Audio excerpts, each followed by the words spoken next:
और मैं जो है स्क्रीन शेयर कर रहा हूँ। अच्छा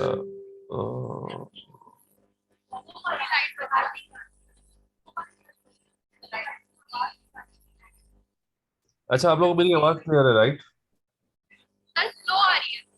स्लो आ रही है। वो आप लोगों की तरफ से कुछ इश्यू होगा, क्योंकि मैं तो बहुत जोर से बोल रहा हूँ। आप देखते हो वहां से वॉल्यूम जरा।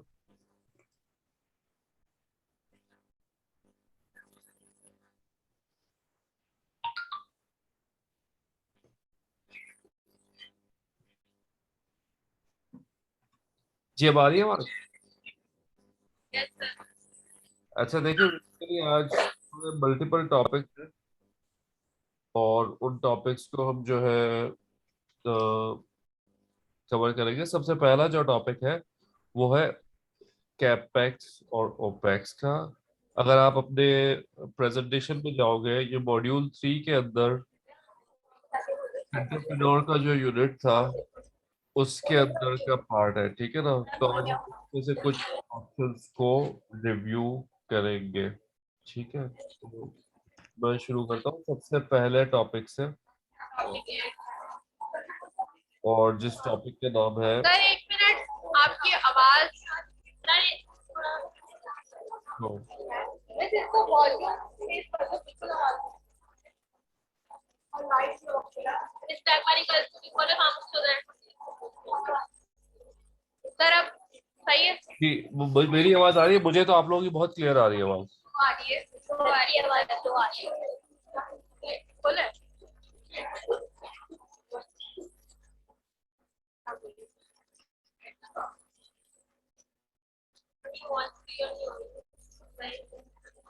अभी नहीं आ रही क्लियर?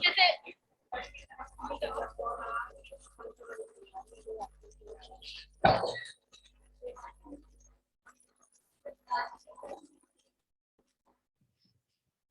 जी जनाब, नहीं क्लियर अभी तक।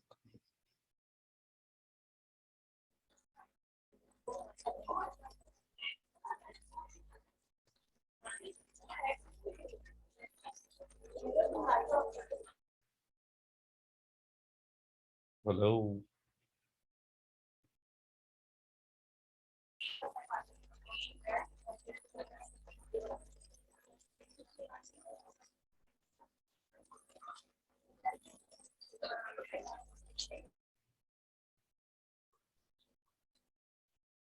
तो पहली चीज देखें, हमने ये डिस्कस की कैपेक्स और ओपेक्स। कैपेक्स का मतलब है कैपिटल एक्सपेंडिचर, ओपेक्स का मतलब है ऑपरेटिंग एक्सपेंडिचर, और इसको मेंटेन करना हमारे लिए जरूरी होता है। कैपिटल एक्सपेंडिचर वो चीज है जो 3 साल या उससे ज्यादा होती है, जिसके अंदर हमने ये डिस्कस किया कि भाई आपकी जो बिल्डिंग हो गई या आपका इक्विपमेंट हो गया, ये सारी चीजें जो है आपके पास कैपिटल एक्सपेंडिचर का पार्ट है।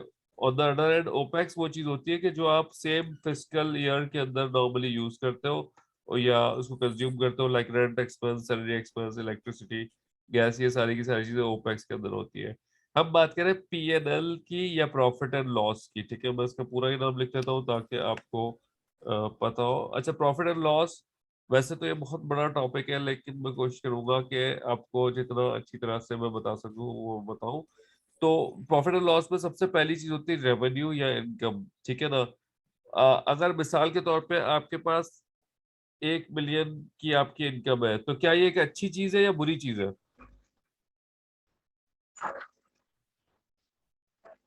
जी, चले सब बता रहे हैं ये अच्छी चीज है, लेकिन ये अकेला इसको आइडेंटिफाई नहीं कर सकता, क्योंकि आपके पास एक और चीज होती है जिसको हम क्या कहते हैं, एक्सपेंसेस। तो मिसाल के तौर पे आपके पास जो है 1.1 मिलियन के एक्सपेंसेस है, ठीक है। तो क्या ये एक अच्छी चीज है या बुरी चीज है?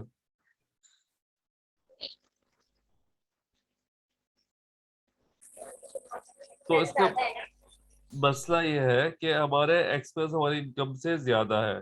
तो इसका मतलब ये है कि हमें प्रॉफिट या लॉस, ठीक है, 1 लाख रुपए का लॉस हो रहा है, तो ये अच्छी चीज नहीं है, ठीक है। सो लेकिन अगर एक्सपेंसेस हमारे इसी की जगह 9 लाख रुपए के होते हैं, तो ये अच्छी चीज हो जाती है क्योंकि आपके पास प्रॉफिट अब बन रहा है, यू सी। तो रेवेन्यू अकेला जितना भी ज्यादा हो, अगर आप मिसाल के तौर पर सेल जितनी भी कर रहे हो, 50 लाख रुपए की सेल कर रहे हो, लेकिन अगर आपके एक्सपेंसेस 50 से ज्यादा है, तो that is not good, right? Agree, disagree? Clear है यहाँ तक? तो बेसिकली जैसे आपके पास रेवेन्यूज के अंदर क्या होता है कि डिफरेंट लाइन आइटम्स आते हैं रेवेन्यू के अंदर। आपके पास मिसाल के तौर पे अगर आप एक वेबसाइट डेवलपमेंट कंपनी है, तो आपने बोला कि भाई हमने लोगो डिजाइन में इतना कमाया और वेब डिजाइन में इतना कमाया, ठीक है? तो आपने जो है यहाँ पर ये सारे इनकम के अंदर आ जाएंगी चीजें, ठीक है ना? और फिर एक्सपेंसेस के अंदर आपके पास क्या आ जाएगा? एक्सपेंसेस के अंदर मिसाल के तौर पे भाई आपके पास दो तीन चीजें हम यहाँ पर लेते हैं कि आपके पास जो है ना, जो वेब डिजाइनर की सैलरी आ गई, ठीक है? फिर आपके पास इलेक्ट्रिक का खर्चा आ गया, आपके पास रेंट आ गया, तो ये सारी चीजें आपके एक्सपेंसेस में होंगी। तो जब आप टोटल इनकम करोगे और जब उसमें से एक्सपेंस माइनस करोगे, तो आपके पास प्रॉफिट या लॉस आ जाएगा। So this is called P&L या प्रॉफिट एंड लॉस स्टेटमेंट। आपके पास जितने भी ओपेक्स होते हैं या ऑपरेटिंग एक्सपेंस होते हैं, वो आपके P&L का पार्ट होते हैं। क्लियर है या नहीं क्लियर है जनाब? क्लियर है आप लोगों को? Yes sir. तो ऑपरेटिंग एक्सपेंस जो है आपके जो है P&L का पार्ट होते हैं, और ये एक इंपॉर्टेंट चीज इसके अंदर ये होती है कि ये टैक्स डिडक्टेबल भी होता है। तो मिसाल के तौर पे अगर आपने एक ऑपरेटिंग एक्सपेंस किया है, तो उस पे आपको टैक्स देना जरूरी नहीं होता। तो अगर मैंने एक्सपेंसेस किए हैं 1 ही मिलियन के, ठीक है, तो इसका मतलब मेरा प्रॉफिट लॉस कुछ भी नहीं है, तो मैं टैक्स भी इस पे पे नहीं करूंगा। लेकिन अगर मिसाल के तौर पे अगर मैंने जो है सिर्फ 9 लाख रुपए के एक्सपेंसेस किए, इसका मतलब 1 लाख रुपए मेरी प्रॉफिट है, तो इस पे मुझे टैक्स भरना पड़ेगा, ठीक है? तो ये ओपेक्स की स्टोरी है। अब हम आते हैं कैपेक्स की तरफ। तो जो दूसरा आपके पास स्टेटमेंट बनता है, वो कहलाता है आपका बैलेंस शीट। और बैलेंस शीट के अंदर आपके पास जो है 3 प्राइमरीली पार्ट्स होते हैं। तो हम सिंपल जाते हैं गूगल इमेजेस पे और हम लिखते हैं सिंपल बैलेंस शीट। और अगर आप देखोगे यहाँ पर, मैंने आपको बताया बैलेंस शीट के अंदर आपके पास 3 मेजर पार्ट होते हैं, ठीक है ना? सबसे जो पहला पार्ट होता है वो आपके एसेट्स होते हैं, ठीक है ना? सही है। दूसरा जो पार्ट होता है वो आपकी लाइबिलिटीज होती है। तीसरा पार्ट आपकी इक्विटी या प्रोप्राइटरशिप होता है। ये मैं तीनों चीजें आपको बता रहा हूँ कि कौन सी चीज क्या करती है, ठीक है ना? सबसे पहली जो चीज होती है वो आपके एसेट्स होते हैं, ठीक है ना? और दूसरी चीज आपकी लाइबिलिटी, और तीसरी आपकी इक्विटी। 3 चीजें होती है। तो मिसाल के तौर पे जो एसेट्स के अंदर आपके पास डिफरेंट तरह के एसेट्स होते हैं, लेकिन इसी एसेट्स के अंदर आपके पास जो कैपिटल एक्सपेंडिचर के आइटम भी आते हैं। तो इसका मतलब ये है कि जो बिल्डिंग है या जो फर्नीचर है या जो इक्विपमेंट है, ये सारे आपके एसेट का पार्ट है। ये आपका बिजनेस बेसिकली ओन कर रहा होता है, ठीक है? ये आपका कैपेक्स का पार्ट है। अच्छा, अब ये आपके पास बिल्डिंग या फर्नीचर या इक्विपमेंट आएगी कहाँ से, ठीक है ना? या तो आप लाइबिलिटीज लोगे। लाइबिलिटीज क्या होती है कि आप जो है उधार लोगे, ठीक है ना? आप कोई भी बिल्डिंग आपने मिसाल के तौर पे या फर्नीचर, आपने फर्नीचर वाले से कहा कि भाई 50,000 का आपका फर्नीचर है और मैं आपको हर महीने मिसाल के तौर पे 10,000 दे दूंगी, तो ये आपकी एक लाइबिलिटी हो गई जिस उधार पे आपने इस चीज को बाय किया। दूसरा आपके पास जो होता है जो कहलाता है इक्विटी, या जो आपकी जो ओनर की इन्वेस्टमेंट होती है, ठीक है, वो इक्विटी कहलाती है। तो आपके पास मेन जो है अकाउंटिंग के अंदर, जब भी आप कोई बिजनेस चलाओगे या एंटरप्रेन्योर करोगे बनोगे या कोई एक छोटी एंटरप्राइज चलाओगे, तो उसके अंदर आपके पास दो बहुत इंपॉर्टेंट स्टेटमेंट है। एक का नाम है प्रॉफिट एंड लॉस, जो कि बेसिकली आपके इनकम और एक्सपेंस को डिटरमिन करता है, ठीक है? और दूसरा आपके पास होता है बैलेंस शीट, जो कि आपके पास आपके एसेट्स, आपकी लायबिलिटीज और आपकी इक्विटी, ये तीनों चीजों को मेंटेन करता है। ठीक है, हम इसकी एक और ओवरव्यू लेते हैं। ठीक है, कैपेक्स जो है बेसिकली एसेट्स होते हैं, जैसा कि हमने पहले भी डिस्कस किया। ठीक है, जबकि ऑन द अदर ओपेक्स जो है ऑन गोइंग आपके डे टू डे एक्सपेंस होते हैं, वो होता है। Capex normally one time purchase होता है, लाइक आप बिल्डिंग, ये नहीं है कि आप बिल्डिंग रोज खरीदोगे, ठीक है, या हर महीने खरीदोगे। लेकिन ओपेक्स जो है आपका पे एज यू गो होता है, लाइक आप इलेक्ट्रिसिटी हर महीने यूज करोगे, उसके पैसे दोगे, ठीक है ना। सिमिलरली अकाउंटिंग की ट्रीटमेंट क्या होती है, मैंने आपको ऑलरेडी बता दिया कि ओपेक्स में आपका टैक्स डिडक्ट हो जाता है, ठीक है ना। जबकि सॉरी, ये ओपेक्स जो है उसी फिस्कल ईयर में नॉर्मली जिस पीरियड में ऑकर होता है वो हो जाता है। जबकि कैपेक्स में ये एक इम्पॉर्टेंट चीज है, उसकी अकाउंटिंग की टीम टर्म क्या होती है कि वो या तो एमोर्टाइज होता है या डेप्रिशिएट होता है, ठीक है, ओवर द पीरियड। तो मैं आपको थोड़ा सा एमोर्टाइज और डेप्रिशिएट दोनों बता देता हूँ। तो मिसाल के तौर पे आप क्या एक बिल्डिंग खरीदते हो, वो आपने 1 मिलियन की खरीदी है, 1 मिलियन की आज तक आजकल कोई आती नहीं है, लेकिन अगर आपने 1 मिलियन की कोई एक बिल्डिंग खरीदी है, तो आपकी बिल्डिंग में आप क्या करोगे कि भाई मुझे पता है कि इस बिल्डिंग की लाइफ मिसाल के तौर पे 10 साल है, तो मैं सिंपली क्या करूंगा, इक्वल टू ये डिवाइड बाय 10। तो ये हर साल डेप्रिशिएट हो जाएगी या इसकी कीमत कम हो जाएगी 1 लाख रुपए से। So basically this is called depreciation, और आप जो है इसको एक्सपेंस आउट हर महीने हर साल 1 लाख रुपए से करते हो। तो मिसाल के तौर पे मैं आपको एक एग्जांपल छोटी सी देता हूँ कि हमने एक कंप्यूटर खरीदे, ठीक है, और 10,000 रुपए के कंप्यूटर खरीदे, और हमें पता है कि ये 3 साल में हमें इन कंप्यूटर को रिप्लेस करना पड़ेगा। तो हर साल कितने से ये कम हो जाएगा, 3,333 रुपए से कम हो जाएगा, राइट। तो आपको ये चीज एक्सपेंस आउट करनी पड़ेगी। क्यों एक्सपेंस आउट करनी पड़ेगी? क्योंकि 3 साल बाद आपको दोबारा से खरीदने होंगे ये। तो ये बेसिकली आपका डेप्रिसिएशन कहलाता है। और द अदर एंड अमोर्टाइजेशन ये होती है कि आप मिसाल के तौर पे आपने गाड़ी खरीदी, लेकिन इस वक्त आपने गाड़ी खरीदी है वो आपने 1.2 मिलियन की खरीदी है, लेकिन जो ये आपने गाड़ी खरीदी है ये आपने बैंक से खरीदी, तो इस वक्त आप इस एसेट के मालिक नहीं हो। इस वक्त मिसाल के तौर पर बैंक ने इसका 70% दिया है, ठीक है, और आपने इसका क्या दिया है, 30%। तो इसका मतलब आप इस वक्त ओनर जो हो सिर्फ इसके हो, ठीक है ना, 30% के, बाकी का तो ओनर बैंक है। तो जैसे जैसे आप इसकी पेमेंट करते जाओगे, अमोर्टाइजेशन पे करते जाओगे, तो आपकी ओनरशिप बढ़ती जाएगी, और एक टाइम आएगा कि गाड़ी पूरी की पूरी आपकी हो जाएगी। तो जो कैपिटल एक्सपेंडिचर की ट्रीटमेंट होती है वो भी कुछ इसी तरह से होती है। तो यहाँ पर अगर आप देखोगे तो अकाउंटिंग ट्रीटमेंट उसी तरह से दी हुई है कि हम जो है कैपेक्स को उस साल में डिपेंड करता है जिस हिसाब से वो डेप्रिशिएट होता है या अमोर्टाइज होता है, उसके हिसाब से हम उसको कवर करते हैं। जो नॉर्मली इसको लिस्ट करते हैं एक प्रॉपर्टी और इक्विपमेंट और ऑपरेटिंग कॉस्ट, ये तो सिंपल उसकी लिस्टिंग की टाइप है। उसके बाद टैक्स की ट्रीटमेंट क्या होती है, हमने ये बात की कि ये एसेट पे टैक्स नॉर्मली लगता है, जबकि ऑपरेटिंग एक्सपेंस आपका टैक्स डिडक्टेबल होता है, ठीक है ना।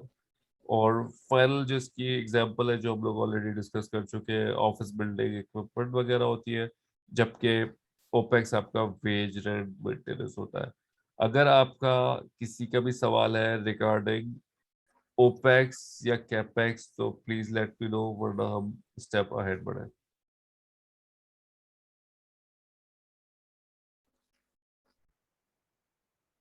जी जनाब,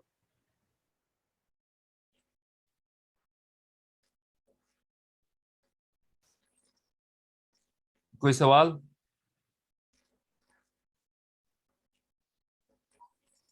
तो sir, okay perfect.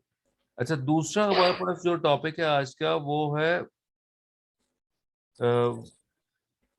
Recce model, RACI। और रैकी मॉडल क्या होता है कि आप ये बेसिकली यूज उस वक्त होता है कि जब आप किसी पूरी टीम के साथ काम कर रहे होते हो, और टीम में क्या होता है आपके पास बहुत सारे टास्क होते हैं, और ये रैकी मॉडल आपको एक्चुअली हेल्प करता है टू इन्फॉर्म योर टीम के किस तरह से आपकी चीजें चलेंगी, ठीक है ना। दोबारा से बताता हूँ, रैकी मॉडल आपको हेल्प करता है कि आपकी टीम जो वर्क करेगी, ठीक है, वो उस वर्क के अंदर। क्लियर नहीं है। अच्छा, आवाज क्लियर नहीं है या इमेज क्लियर नहीं है या कॉन्सेप्ट क्लियर नहीं है? हेलो, आप लोगों को मेरी आवाज आ रही है? यस सर, अब आ रही है। अच्छा, देखिए, रैकी मॉडल बेसिकली होता क्या है। रैकी मॉडल ये होता है कि आप जो है जब टीम के साथ काम कर रहे होते हो, ठीक है, तो हम मिसाल लेते हैं VTIW की। तो VTIW में कौन बंदा क्या काम परफॉर्म करेगा, मतलब रिस्पॉन्सिबल कौन है, अकाउंटेबल कौन है, कंसल्ट किससे किया जाएगा, इन्फॉर्म किससे किसे किया जाएगा, ये पूरा एक मॉडल बनता है। किसी भी ऑर्गेनाइजेशन में आप मल्टीपल लोगों के साथ जब काम कर रहे होते हो तब। तो फॉर एग्जाम्पल, जो मेरी कंपनी चल रही है, ठीक है ना, उस कंपनी के अंदर मेरे पास एक अकाउंटेंट है, उसका नाम है हम, ठीक है। अकाउंट्स भी देखते हैं वो, एडमिन भी देखते हैं। तो जो अकाउंट्स की जिम्मेदारी है या जो रिस्पॉन्सिबल है वो खुद है कि उसको अकाउंटिंग की एंट्री करनी है, ठीक हो गया। ठीक है, तो वो चीज क्या आ जाएगी रिस्पॉन्सिबल के अंदर, कि करना किसने है। ठीक है, यहां तक क्लियर है। जी। लेकिन उसका अकाउंटेबल कौन है? मिसाल के तौर पे मैं उसका अकाउंटेबल हूँ क्योंकि वो मेरे अंडर में काम कर रहा है।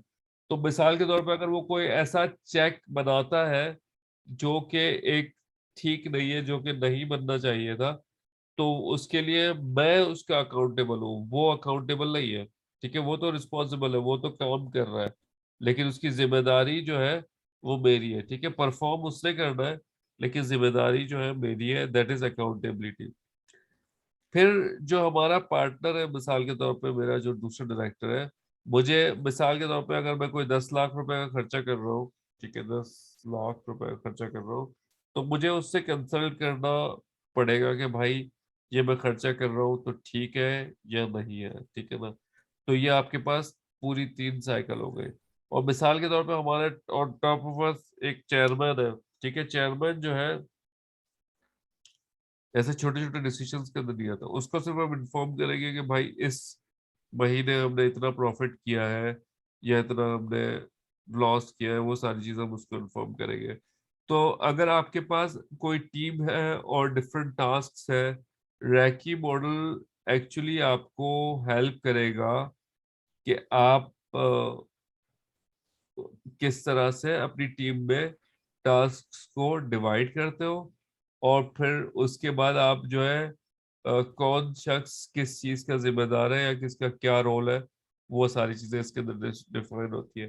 तो अगर आप यहाँ पर देखोगे, टॉप पे आपके पास डिफरेंट रोल्स है। रैकी मॉडल बनता है इसी तरह से कि आपके पास टॉप पे रोल्स आ जाते हैं और लेफ्ट पे आपके पास फंक्शंस आ जाते हैं। तो मिसाल के तौर पे प्रोजेक्ट मैनेजर है, वो इस specific defined functional aesthetic needs, project manager manager सिर्फ इन्फॉर्म होगा, ठीक है ना। और रिस्क असेसमेंट के लिए वो अकाउंटेबल है। और सिमिलरली जो कंसल्टेंट है, वो रिस्क असेसमेंट के लिए रिस्पॉन्सिबल है, वो खुद काम करेगा उसके अंदर, ठीक है ना। और जैसे आर्किटेक्ट है, वो डिजाइन क्रिएशन के लिए रिस्पॉन्सिबल है, लेकिन बाकी जगह पर उसको कंसल्टेंट इन्फॉर्म का रोल है। तो अगर आपके पास रैकी मॉडल मॉडल सही तरह से बना होता है, तो आप जो है एक फेयर फेयर पोजीशन पे होते हो, ठीक है ना। जिसपे तो मैं एक सिंपल सी VTIW की दोबारा से एग्जांपल देता हूँ कि भाई आपके पास यहाँ पर ट्रेनिंग हो रही है, ठीक है ना, मुझे मैं ट्रेनिंग करवा रहा हूँ, ठीक है ना, मेरी रिस्पॉन्सिबिलिटी है टू ट्रेन द पीपल। लेकिन जो आपके यहाँ पर इस स्पेसिफिक सेशन के हेड है, वो अकाउंटेबल है, उनको VTIW को रिपोर्ट करना है कि भाई सही तरह से काम हुआ नहीं हुआ। उन्होंने खुद नहीं किया वो काम, राइट, लेकिन अकाउंटेबल वो है, कर मैं रहा हूँ। लेकिन अगर क्लास सही नहीं होती या इवेल्युएशन सही नहीं होती या रिजल्ट सही नहीं आते, तो अकाउंटेबल वो है, ठीक है ना। मैंने परफॉर्म किया, वो अकाउंटेबल है। फिर कंसल्ट में आप जो है जो सेक्शन आपके VTIW के हेड है, मिसाल के तौर पे फीस के हवाले से, क्लास टाइमिंग के हवाले से, और क्या चीजें हमें किस तरह से करवानी है उसके हवाले से कंसल्टेशन आप जो है सेक्शन हेड से करोगे। और जो आपके VTIW की सेंट्रल बॉडी है उसको आप सिर्फ इन्फॉर्म करते हो कि भाई ये चीज इस तरह से हुई, लाइक वो अटेंडेंस की रिपोर्ट्स मांगते हैं, या वो फीस की कलेक्शन मांगते हैं, या वो टीचर्स की पेमेंट मांगते हैं, उन तमाम केसेस में आप इन्फॉर्म करते हो। तो रिस्पॉन्सिबल अकाउंटेबल कंसल्ट जिसको हमें करना है, और इन्फॉर्म, इसके अंदर कोई सवाल है? ये रैकी मॉडल आप इस तरह से बनाते हो, ऊपर आप रोल्स लिखते हो, लेफ्ट साइड पे आप रिस्पॉन्सिबिलिटी लिखते हो, और रोल्स एंड रिस्पॉन्सिबिलिटी की बेसिस पे आप इसको बनाते हो। Any questions? तो पहली जो चीज हमने देखी वो ओपेक्स कैपेक्स देखी, वो बहुत इंपॉर्टेंट टॉपिक है। अगर आप बिजनेस को स्टार्ट करना चाह रहे हो तो इम्पोर्टेंट है कि आप जो है अकाउंटिंग से वाकिफ हो, नंबर वन। दूसरा ये कि दूसरी चीज जो हमने देखी वो ये देखी कि हमारे पास रैकी मॉडल किस तरह से काम करता है। अगर कोई शक है तो आप बता दें, वरना हम आगे बढ़े। क्लियर। मेरे परफेक्ट। अच्छा, आपको मैम ने बताया होगा कि आपने सारा का सारा सेक्शन रिव्यू करना है, और हम उसमें से कुछ इवैल्यूएशन लेंगे। तो आप लोगों ने किया है रिव्यू या नहीं किया? तो सर अभी इन्फॉर्म आज ही हुआ। आज इन्फॉर्म हुआ? मैं कल इन्फॉर्म किया था मैम, कल इन्फॉर्म किया। अच्छा, चले ठीक है। तो ये है कि हमें फिर आज अगर हुआ है तो फिर हम विद इन दिस वीक ही थर्सडे टाइम फ्रेम में जो है ना हम इसको परफॉर्म कर लेंगे, मतलब डे आफ्टर टुमारो कर लेंगे, ठीक है। फिर हम आते हैं स्वॉट के अंदर। हमने स्वॉट डिस्कस किया है नहीं किया? किया सर। तो वो सबको क्लियर है? स्वॉट में किसी को सवाल है तो कर ले, वरना फिर हम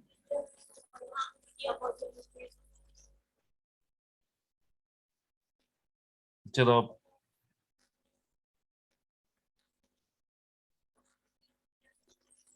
क्लियर है। Yes sir. चले तो फिर हम आगे एक और टॉपिक की तरफ बढ़ते हैं, और जिसको हम कहते हैं स्मार्ट ऑब्जेक्टिव्स, ठीक है। अच्छा, सबसे पहले चीजें तो आप ऑब्जेक्टिव क्या चीज होती है? ऑब्जेक्टिव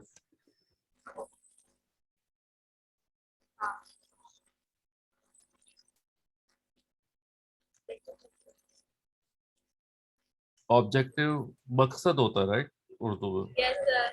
ठीक है, कि आप अगर कोई काम परफॉर्म कर रहे हो वो क्यों कर रहे हो, ठीक है, what is the reason behind performing this. और ऑब्जेक्टिव आप पहले से ही बनाते हो, ठीक है। स्मार्ट गोल्स भी होते हैं और स्मार्ट ऑब्जेक्टिव्स भी होते हैं, ठीक है ना। तो स्मार्ट जो है बेसिकली हम देखते हैं कि है क्या, ठीक है, और क्यों ऐसा करें हम, स्मार्ट ऑब्जेक्टिव क्यों बनाए हम, ठीक है। तो हम दोनों चीजें देखते हैं। अच्छा, स्मार्ट का आपके पास जो है सबसे पहला है, और ये एक्रोनिम है। एक्रोनिम से मुराद ये होती है कि ये मतलब सारे वर्ड्स जो है किसी न किसी को रिप्रेजेंट कर रहे हैं, ठीक है। तो जैसे सबसे पहला इसके अंदर हमारे पास है एस, ठीक है, ठीक है, स्मार्ट। तो एस, अच्छा ये कटा हुआ, एस बेसिकली होता है स्पेसिफिक के लिए, ठीक है ना। हम यहाँ से ले लेते हैं। ओ, ये नहीं था सही। सबसे पहली जो चीज है इसके अंदर स्पेसिफिक होता है, ठीक है ना। तो स्पेसिफिक का मतलब है कि हम जो है एक मतलब जो ऑब्जेक्टिव होगा उसको एक खास तरीके से उसको स्पेसिफिक करके डिफाइन करेंगे, ठीक है ना। अगर मैं यहाँ पर लिख लेता हूँ, ये तो बहुत लंबे लंबे आ रहा है, तो मैंने कर दिया यहाँ पर S for specific, M for measurable, A for achievable, और R for मेरे ख्याल से relevant है, और T for time bounded होता है बेसिकली।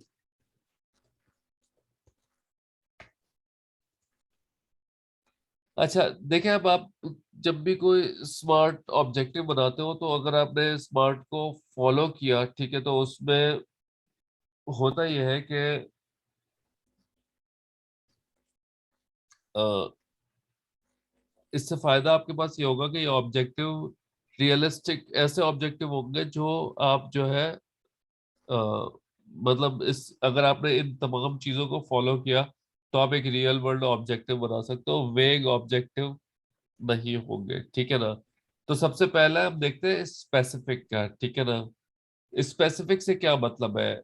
मिसाल के तौर पे अगर मैं बोलता हूँ मेरा ऑब्जेक्टिव है इंक्रीज, अगर मैं वेबसाइट की बात कर रहा हूँ, इंक्रीज ट्रैफिक मेरा ऑब्जेक्टिव है, ठीक है, ये एक स्पेसिफिक ऑब्जेक्टिव नहीं है, ठीक है ना। स्पेसिफिक ऑब्जेक्टिव में अगर आप यहाँ पर देखोगे, ठीक है, set real numbers with this, ठीक है ना। अब होगा क्या कि हमारे पास करना ये चाहिए उसूली तौर पर कि अगर हम बोले कि भाई इंक्रीज, लाइक अगर हम बोलते हैं कि भाई इंक्रीज ट्रैफिक टू 100 विजिटर्स, ठीक है, तो ये बेसिकली एक स्पेसिफिक ऑब्जेक्टिव है, ये एक वेग ऑब्जेक्टिव है, ठीक है ना। कि हमने इंक्रीज ट्रैफिक, तो कितना इंक्रीज ट्रैफिक, इसमें हमारे पास वो चीज डिफाइन नहीं हो रही, ठीक है। दूसरा हमारे पास है मेजरेबल की अगर हम बात करें, ठीक है, मेजरेबल के से मुराद ये है कि हम जैसे कोई भी ऐसा काम नहीं करेंगे, मतलब अगर मैं इसी के अंदर कहता हूँ कि भाई मुझे करना है इंक्रीज प्रॉफिट्स, ठीक है ना। मेजरेबल अगर हम ये करते हैं, तो मेजरेबल के अंदर हमारे पास कोई ना कोई चीज ऐसी होती है जिसको हम क्वांटिफाई कर सके।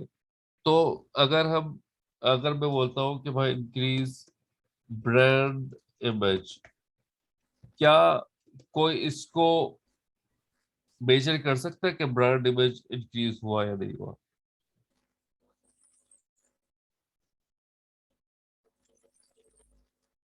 कर सकता है कोई? सर रैंकिंग के हिसाब से। हाँ, तो फिर आपको अगर आप जो है रैंक को इसके अंदर इन्वॉल्व करोगे, तो फिर जरूर हो सकता है, या आप इसके अंदर लाइक्स को करोगे तो हो सकता है, या आपको फॉलोअर्स को करोगे तो हो सकता है। तो ये फॉलोअर्स हो गया, लाइक्स हो गए, रैंक हो गया, ये सारे के सारे मेजरेबल है, ठीक है, जिसको आप मेजर कर सकते हो, ठीक है ना। तो एक चीज है कि मेरे ख्याल से एक वो कोट है कि if you can measure it you can manage it, एक बहुत पॉपुलर कोट है, ठीक है। तो क्या है कि if you can measure it you can not manage it, कि अगर आप मिसाल के तौर पे आपको ये पता ही नहीं है कि अब इंक्रीज ब्रांड इमेज इतना वेग है जो कि मेजरेबल नहीं है, ठीक है ना। अब मिसाल के, मुझे बहुत अच्छा इंसान बनना है या मुझे बहुत लोगों की हेल्प करनी है, तो ये मेजरेबल नहीं है, आप कभी भी नहीं पहुंच पाओगे इस स्पेसिफिक गोल को। तो आपको उस स्पेसिफिक गोल को इस तरह से करना है जो आप चीजों को मेजर कर सके, उसके ऊपर करते हो, ठीक है ना। फिर स्मार्ट का जो ए है वो अचीवेबल है। अचीवेबल आप लोग, अचीवेबल से क्या समझते हो आप लोग? सर जो भी हमारा जो हमें एम या पर्पस है वो नजदीक हो जाए तो वो टारगेट। नहीं, अचीव हो जाए तो एक अलग चीज है, अचीव एबल क्या होता है? अचीवेबल जो हमारी कर सकते हैं। जो हो सके, मिसाल के तौर पे आप, हमने ये पहले भी बात की थी कि आपकी मैथ अच्छी होनी चाहिए, सही है। मैंने आपको बताया था कि भाई अगर आप एक मेहंदी लगाते हो, ठीक है ना, और आपकी 100 रुपए का हाथ लगाते हैं, ठीक है ना, और आप बोलते हो कि भाई मुझे 1 मिलियन रुपए कमाना है, ठीक है, तो आप लोग कितने हाथ लगाने पड़ेंगे? जल्दी जल्दी जल्दी। जी कितने? नहीं, क्या हो गया भाई? Thousand thousand thousand. नहीं, क्या हो गया भाई, मैं करता हूँ इक्वल्स टू 1 मिलियन, दो तीन डिवाइड बाई 100 रुपए, आपको 10,000 हाथ लगाने पड़ेंगे। 10,000 हाथ। तो अगर आप 10,000 हाथ का मतलब ये है कि अगर आप एक दिन में मिसाल के तौर पे 10 लड़कियों को मेहंदी लगा सकते हो मैक्सिमम, ठीक है, तो मैंने 10 किया, इसका मतलब ये है कि आपको 1000 दिन चाहिए, ठीक है, इसको लगाने के लिए, सही है। और अगर 1000 दिन चाहिए तो मैं पूरे सारे दिन संडे को भी छुट्टी ना करूं, रोज ही लगाऊं हाथ मेहंदी को, तो आपको कितने साल चाहिए? 3 साल चाहिए, ठीक है। तो अगर आप एक ऐसा ऑब्जेक्टिव रखते हो कि भाई मुझे मेहंदियां लगाकर ही 1 मिलियन का रेवेन्यू करना है, ये प्रॉफिट भी नहीं है, रेवेन्यू है, ठीक है, 1 मिलियन का रेवेन्यू करना है, ठीक है, तो मैं कैसे करूंगा इस स्पेसिफिक चीज को?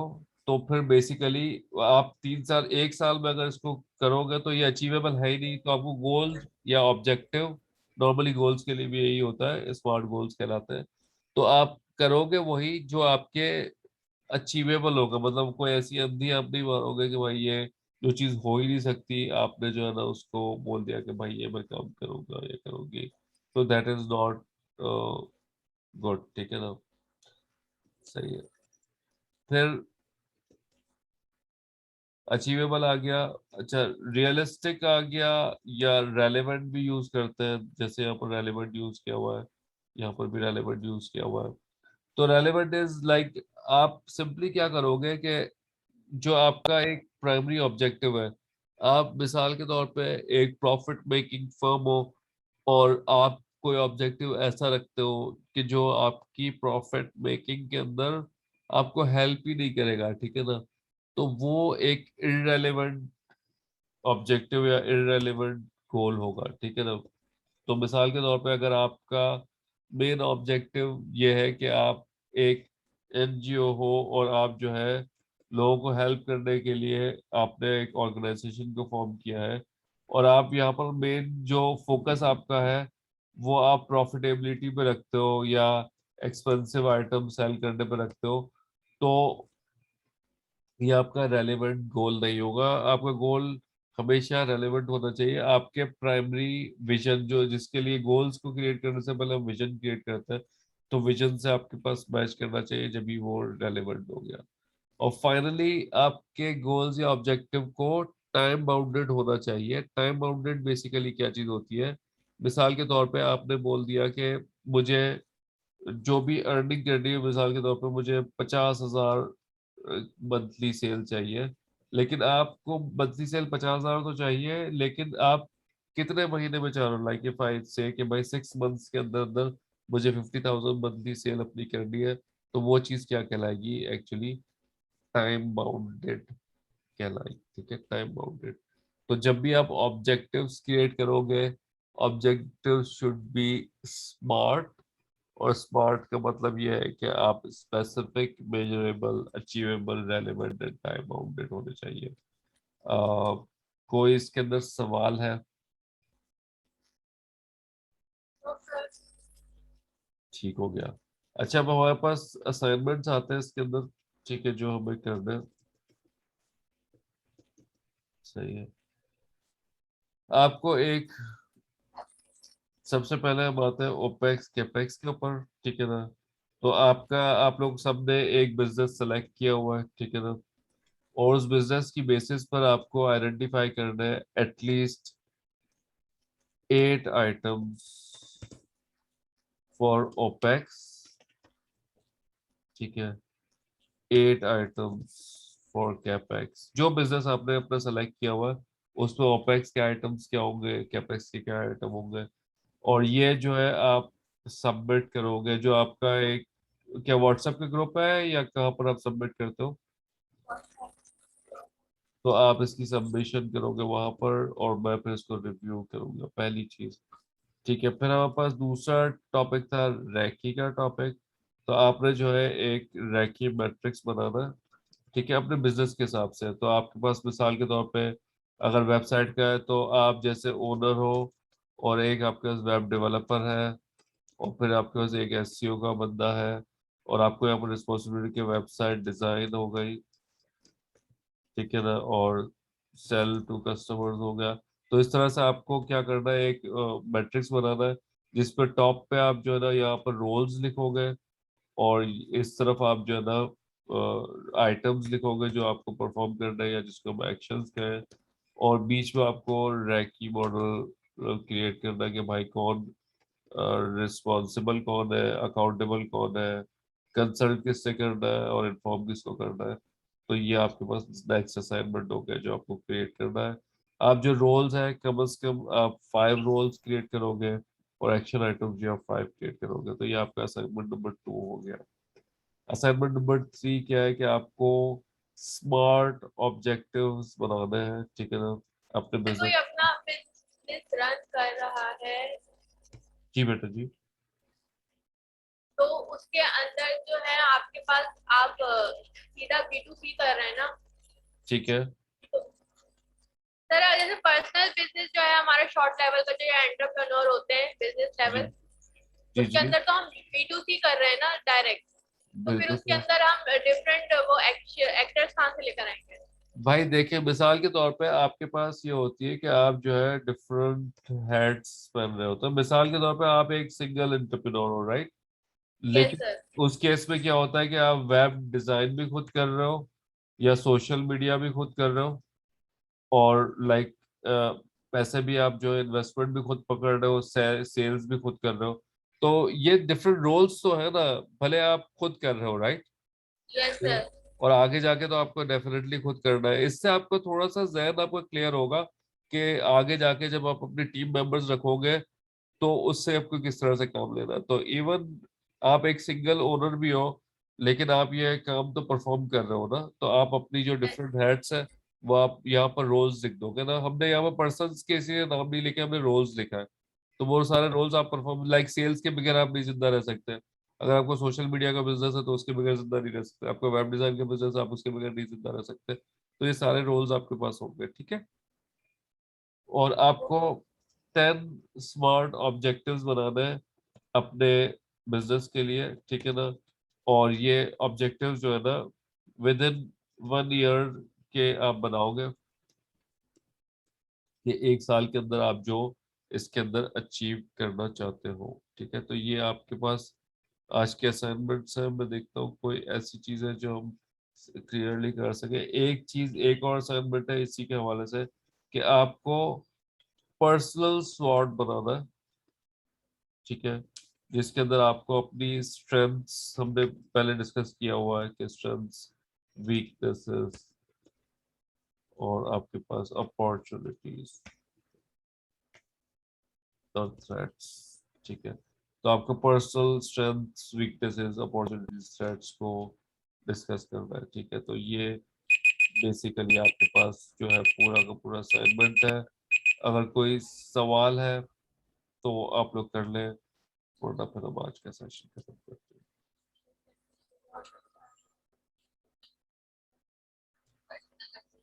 All clear. Yes sir. अच्छा, अब मुझे